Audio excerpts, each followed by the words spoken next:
Hi, welcome to HowtoDandD. My name is Fred Wheeler, and today I want to talk about Dungeons and Dragons, but specifically I want to talk about should I Dungeon Master online Dungeons and Dragons 5e games, or even just Dungeons and Dragons.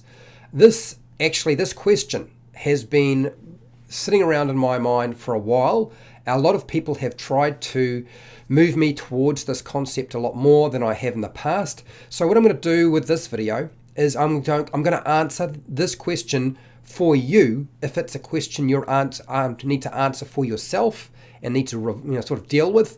But I'm also going to talk about how it applies to me, because I am now in a situation where I need to start looking at this as an opportunity. I am ready to go back to dungeon mastering. I've had a break. It's been about a year and a bit. I'm ready to do it. And this probably will be the only way I will be able to make it happen, simply because of my circumstances and situation. So let us talk about whether you should Dungeon Master online, because it's a really, really good question.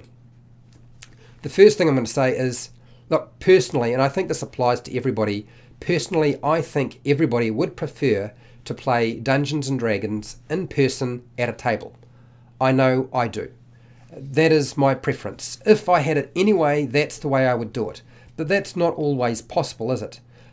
I also come from a background where I LARPed, which is like live action role play. And we used to play Dungeons and Dragons, and we used to LARP, we used to run around in the forest and so forth, and I enjoyed that sort of thing. I was young, I had plenty of time, it would take all day, I came home bruised, and of course, moving from that, it's much easier to just play at a table. But sometimes you can't play at a table. So what if you can't play in person? And there's a lot of different reasons that might occur. Honestly, there's too many reasons in this day and age. So what if you can't play in person? Well, that might be because no one you know plays Dungeons and Dragons. You don't have the time. There isn't enough people or players in your location or in your group. Work, family, life issues. People are scattered around the country or the world, or moved away and they're somewhere else. Well, there's just too many different reasons why it might be an issue. What I have sort of come to the conclusion is those are reasons. If you have the time, then it can happen. But also too, when I play Dungeons and Dragons, over time, as I've got older, the time frame that I play for has reduced. It's gotten shorter and shorter and shorter. I used to play for like 6 or 8 hours, and then it was 4 hours, and then it was 3 hours, and now I play for about 2 hours, and then I'm done. And that's really all I can manage because of travel time, getting organised, playing after work because you've got to work, things like that. So your time frame diminishes. So how do you deal with playing online, but in particular dungeon mastering online? I mean, let's get real. Dungeon mastering online is better than not dungeon mastering or not getting to play Dungeons and Dragons at all. I mean, it's a no-brainer, right? It's the obvious answer anybody will give you. But there are some issues that I, for myself, started looking at and realized these are things that I need to sort of understand. And that is, I might have to actually play with strangers, people that I don't know. Now, for me, I've done that before. I've played in public games. I've dungeon mastered in public games at a table with people in stores, in a conference, a convention, in a coffee shop, all those sorts of things. So for me, it's easy. I've done it. I can deal with that. I know what to expect. Okay, it's not the same as playing with friends and family, and it never will. That's the nature of it. But for you, you've got to get your head around that. And that's actually quite tough. And I will say to you, be selective. If you have a lot of people, and the chances are there are more players than there are dungeon masters, if you need to pick up people that will be strangers, be selective. Be prepared to cut them loose if you need to. Because you will get a few people who are a little bit odd in the way they operate at the table. I find it a struggle to deal with people who treat Dungeons and Dragons as chess. If I wanted to play chess, I'd play chess. If I want to play Dungeons and Dragons, just because Dungeons and Dragons kind of looks like chess, I don't actually want to play chess. That's just my view. Okay, technology. My gosh, there's cameras, there's computers, there's technology, there's setting it up, there's understanding a software package. There's making sure it's a barrier. It's a barrier to dungeon mastering online. For me and for you, everybody's got to deal with that. So for me, I have to go and find somebody that will help me learn how to do that. And honestly, it would be great if somebody could. But I might have to do a bit of research and try to figure out things myself. What that means is if I'm going to dungeon master online, and the same applies to you, is I'm going to look at something that's probably simple. That's my first go-to, is I'm going to want something that I can use that feels very much like playing at a table, but is simple for me to handle. So I don't have to use all of my brain space trying to figure out the technology and making it work when I need it to work, rather than running the game, because it's a lot of work to run the game. So technology, big barrier, big issue, right? Will you have to change your dungeon master style?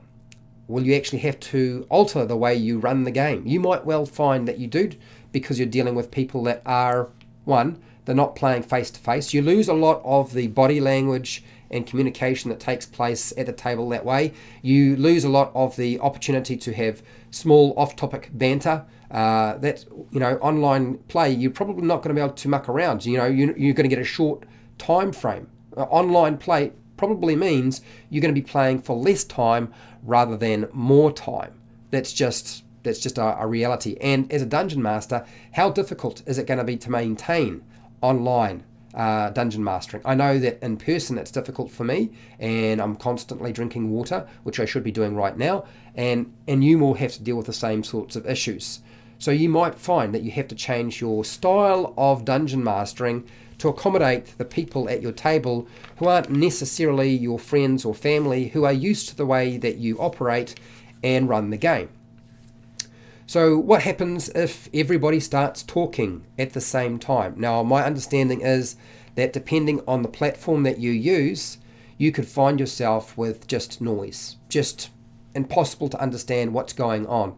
There are platforms that I have played on, I think once or twice, where you have to press a button to be able to talk, and therefore you eliminate the issue of everybody talking at the same time.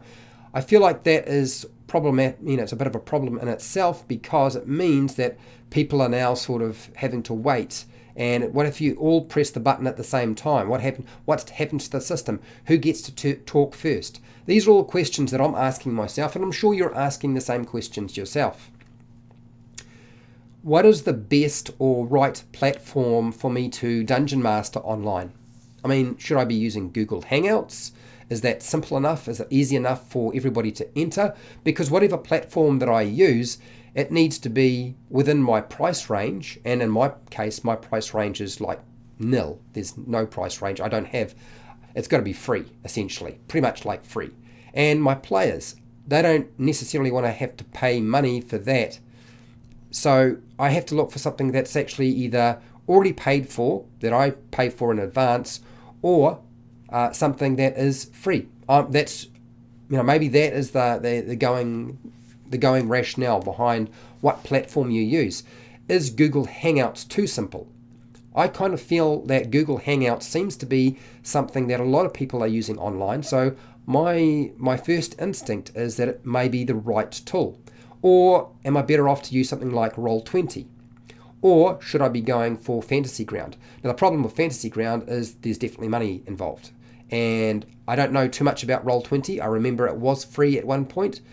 And I imagine there still is a free option, and then you pay for other perks as you progress up there. So you've got to ask yourself, which platform is the best platform, right? So simple technology seems like the best entry point for anybody who's going to dungeon master online. How long should you run your game? What is a reasonable period of time? I mean, is it going to be 4 hours, 3 hours, or 2 hours?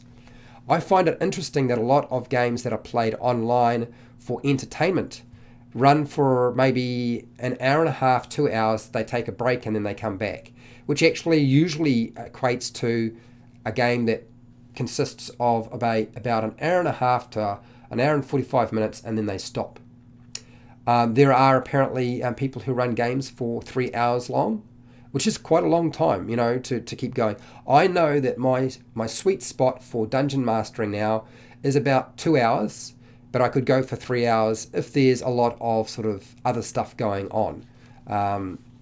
4 hours, and I'm starting to, I know I would struggle. I would be exhausted. I know I've done it before. It's very, very hard. It's going to be different for you. So those are the things that I imagine you might have as a dungeon master who's trying to dungeon master online. There are more than likely more questions, and so those are the questions that you are going to let me know about. Use the comment section, talk about those, let's have a discussion, because you're not the only one dealing with this. The community, I'm dealing with it, you're dealing with it, and I have no doubt there are plenty of people who have done it before who can help you work through this process and give you some good solid advice.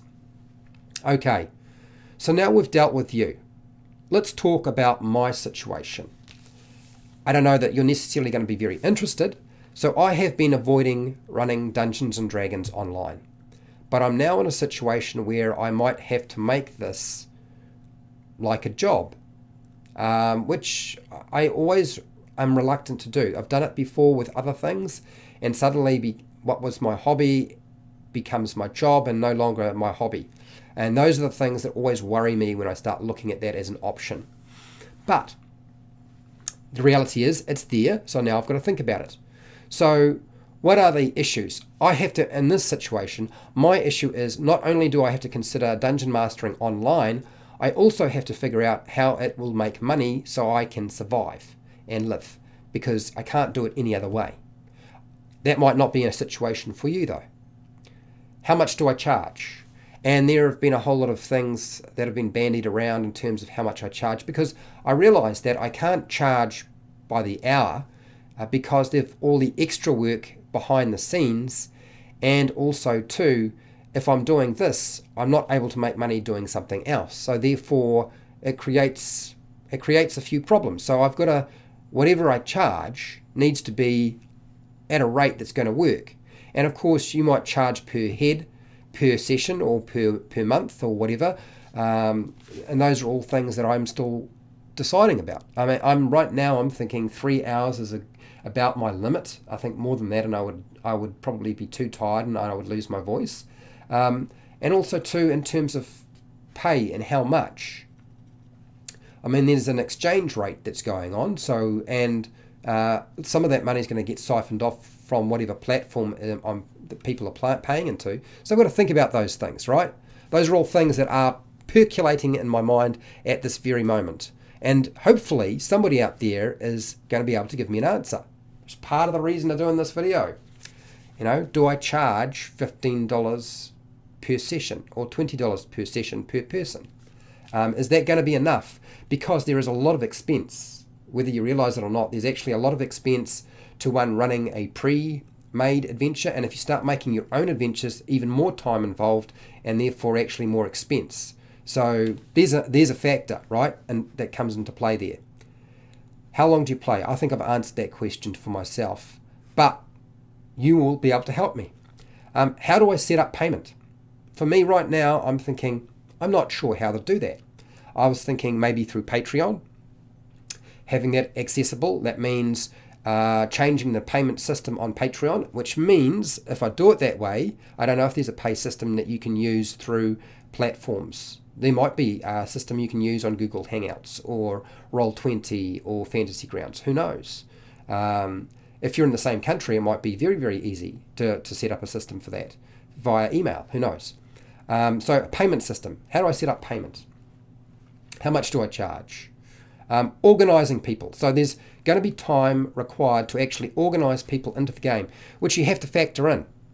I know I have to factor that in. I know that if you're not doing this to make money and you're just dungeon mastering online, you're going to have to factor in the organising time, because you're either going to make phone calls, you make emails, send emails back and forth, set up maybe a secret Facebook group.